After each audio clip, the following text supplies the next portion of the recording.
कुछ हो जाए। बहरहाल ईरान में आज प्रदर्शनों का चौथा दिन है। सोमवार से शुरू हुई थी, आज बृहस्पतिवार है। 29, 30, 31, 1, आज चौथा। लेकिन आप देखें खामने के खिलाफ जो नारे जरा सुने आप, मुल्लों गद्दी छोड़ो, ईरान के मुल्लों गद्दी छोड़ो, हम लेके रहेंगे आजादी, हम नहीं बर्दाश्त करेंगे बेइज्जती, तानाशाही खत्म करो। और सबसे खतरनाक कि साहब उनका कहना है कि हमको पहलवी वापस चाहिए। अब आप समझें, पहलवी डायनेस्टी थी, अहमद रजा पहलवी वगैरह। आपने देखा कि जो कैसे इन्होंने रजा पहलवी को भगा दिया, और उसके बाद 1979 में खुमैनी जो थे, इनको फ्रांस में निर्वासित थे, फ्रांस इनको पाल पोस रहा था, फ्रांस ने एयर फ्रांस से इनको भेजा, ये आए। अच्छा, खुमैनी, इस्लामिक क्रांति जो हुई थी किया किसने था? जैसे आज ढाका यूनिवर्सिटी के छात्र कर रहे हैं बांग्लादेश में, उसी तरह तेहरान यूनिवर्सिटी के छात्र उस समय इस्लामिक क्रांति लेकर ईरान में आए। तेहरान यूनिवर्सिटी के बच्चे, उस समय तेहरान में लड़कियां कैसे टहलती थी, कितना फ्रीडम था, आपको मालूम है। और अब क्या हो रहा है? अब आपको मालूम है कि साहब अभी 2022 में कितनी भयानक एक प्रदर्शन सिर्फ इसलिए हुआ था, वो क्या नाम था उस बच्ची का, महसा अमीनी, 17-18 साल की लड़की थी, और वो मोरालिटी पुलिस आई और उसका हिजाब ठीक नहीं था, उसको जान से मार डाला। तो जहां पे हाफ पैंट पहन के लड़कियां घूम रही थी, वहां पे हिजाब ठीक से नहीं, इसलिए जान से मार डाल रहा है। तो ये ढाका वालों का भी वही हाल होने वाला है जो तेहरान यूनिवर्सिटी के बच्चों का हुआ, मैं एकदम गारंटी से बता रहा हूं। तो बहरहाल जो पहलवी की वहां पे वो हो रही थी कि साहब पहलवी को वापस लाओ, पहलवी वंश वापस लाओ, ये मेरे लिए बड़ा सरप्राइजिंग था। तभी आपने सोचा है, आपको मालूम है, मैं आप बताऊं, हालांकि जो ये सब प्रदर्शन हो रहे हैं उसका कारण तो फाइनेंशियल बताया जा रहा है। फाइनेंशियल इसलिए बताया जा रहा है कि वहां पे महंगाई बहुत बढ़ चुकी है। इस तरह समझिए कि वहां जो इन्फ्लेशन है इस समय, वहां इन्फ्लेशन शायद 75%, इस तरह कुछ है। आपके यहाँ 4.5% इन्फ्लेशन है, उनके यहाँ 75% पहुंच गया है, नहीं ये 45% पहुंच गया है।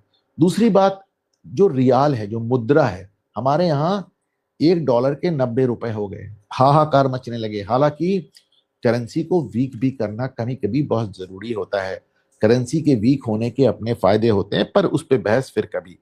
आपको एक चीज बताता हूं कि 1979 में जब खुमैनी आए थे ईरान, रजा पहलवी को हटा के, शाह रजा पहलवी को हटाकर, तब $1 का आप सोच कर देखें, 1979 में इनका $1 का 70 रियाल था, 70, $1 का 70 रियाल।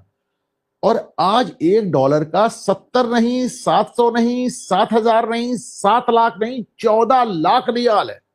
$1 का 14 लाख रियाल, इमेजिन करें, ये रियाल की हालत हो गई। अच्छा, कभी आपने सोचा ईरान की इतनी बुरी हालत हुई क्यों? सब जानते हैं प्रतिबंध की वजह से हुई। बेचने के लिए उनके पास तेल है, गैस है, और पेट्रो प्रोडक्ट्स हैं, कुछ फ्रूट्स हैं, जाफरान है, लेकिन बेचें किसको? पूरी दुनिया ने तो उनपे प्रतिबंध लगा रखा है, अमेरिका ने, यूरोप ने, सब ने तो उनपे प्रतिबंध लगा रखा है, तो बेचें कैसे? अच्छा, कब ये भी जान लीजिए कि प्रतिबंध लगा क्यों? प्रतिबंध इसलिए लगा है कि साहब आप देखें, अभी 2001 की जो वार्ता जॉर्ज बुश की और पुतिन की डिक्लासिफाई हुई है, उसमें पुतिन कह रहे हैं कि जब मैं ईरान, अच्छा पुतिन भी उस समय नए नए सत्ता में आए थे और उनका नौसिखियापन वार्ता में झलक रहा है।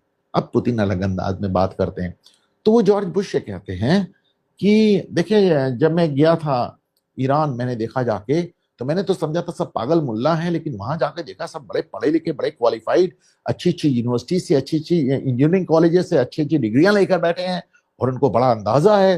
अहमदीनेजाद उस समय राष्ट्रपति था, उनके बारे में भी जिक्र किया। The point I am trying to make is कि ईरान पूरे मुस्लिम जगत में इकलौता देश है जहां पे साइंस और इंजीनियरिंग की कोई कदर है। अच्छे साइंटिस्ट हैं साहब, हाइपरसोनिक मिसाइल बना के बैठे हैं, आप नहीं बना पाए, उन्होंने बना ली। तो अच्छे साइंटिस्ट हैं, ड्रोन्स बना ले रहे हैं, मिसाइल्स बना ले रहे हैं, सब बना। लेकिन जिद क्या है? जिद ये है कि साहब बना के मारेंगे इसराइल में, आसपास कहीं किसी से कोई दुश्मन नहीं, बना के मारेंगे इसराइल से क्या लेना देना? इतनी दूर इजराइल, आप दोनों के बीच में इतना अंतर है। ऐसा तो है नहीं कि भारत पाकिस्तान जैसे पड़ोसी हैं कि कोई दिक्कत हो रही, कोई दिक्कत नहीं। लेकिन जिद है कि इजराइल को खत्म कर देंगे, यहूदियों को खत्म कर देंगे। क्यों? कुरान में आदेश है कि यहूदियों को मारो, हम मारेंगे। यार क्या पागलपन है। आपने 4-4 प्रॉक्सी बनाई। पहले इनकी 3 प्रॉक्सी थी। एक वो असद सीरिया में जो थे, वो भाग गए रूस, अब उनकी जगह जोलानी आ गया। दूसरे हिजबुल्लाह फिलिस्तीन में, उसको इजराइल ने मार के भूसा कर दिया। फिर तीसरे हूती रिबल्स जो यमन में है, उनको आजकल सऊदी अरब तक मार रहा है। और चौथे इन्होंने, चूंकि ये तीनों ही शिया थे, तो इनको ये पैसे देता था। लेकिन हमास को पहली बार इसने पैसे दिए, क्योंकि हमास जो है वो सुन्नी, लेकिन इन्होंने हमास को पहली बार पैसे दिए। तो हमास भी इजराइल ने एकदम ठीक ही कर दिया है, लेकिन फिर भी जिद है। मतलब तुम भूखे मर रहे हो, तुम्हारे लोग भूखे मर रहे हैं, तुम्हारा देश खत्म होता जा रहा है, लेकिन जिद ये है कि खूने जिगर देखेंगे। ओ एक पाकीज़ा का गाना था ना, कि फिर भी ये जिद है कि खूने जिगर देखेंगे। नहीं, इजराइल को मारे बगैर नहीं मारेंगे, चाहे चाहे खुद खत्म हो जाए।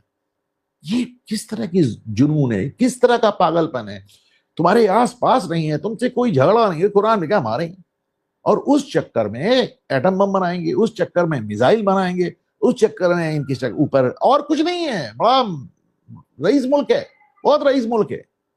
अरे भाई, इतनी गैस है, इतना तेल है, सब कुछ है, इंजीनियरिंग है, साइंस है, दे कैन रियली फ्लरिश, बहुत अच्छा काम कर सकते हैं। पर नहीं, पागलों जैसे लगे हुए हैं। क्या कहा जाए, ये कभी कभी मेरे एकदम समझ के बाहर हो जाता है।